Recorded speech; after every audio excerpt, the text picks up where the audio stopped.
যে এই প্রসেসটা আমরাই করব বসে, আমরাই ঠিক করে আজকে ঋতব্রত ব্যানার্জিকে আমরা অপোজিশন লিডার করেছি এবং সেটা আমরা স্বীকৃতিও পেয়েছি। দিদি আমাদের নেত্রী, মমতা ব্যানার্জি আমাদের নেত্রী, তৃণমূল কংগ্রেস আমরা ছিলাম, আছি এবং থাকব।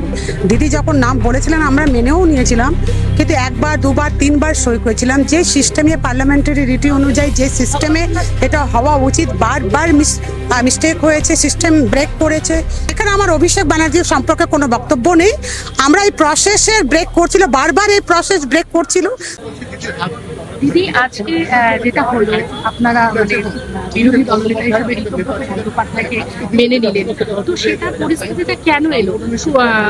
শোভনদেব চ্যাটার্জি তো বিরোধী দলনেতা হিসেবে দেখুন, উনি খুব ভালো লোক, খুবই ভালো লোক এবং সিনিয়র লিডার। আমরা সর্বসম্মতিক্রমে দিদি যখন নাম বলেছিলেন আমরা মেনেও নিয়েছিলাম, কিন্তু একবার দুবার তিনবার সই করেছিলাম। যে সিস্টেমে পার্লামেন্টারি রীতি অনুযায়ী যে সিস্টেমে এটা হওয়া উচিত, বারবার মিস্টেক হয়েছে, সিস্টেম ব্রেক করেছে।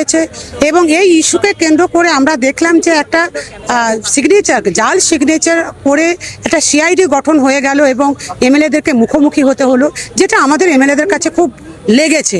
ফলে আমরা 2/3 এমএলএ বসে ডিসিশন নিয়েছি যে এই প্রসেসটা আমরাই করব বসে, আমরাই ঠিক করে আজকে ঋতব্রত ব্যানার্জিকে আমরা অপোজিশন লিডার করেছি এবং সেটা আমরা স্বীকৃতিও পেয়েছি।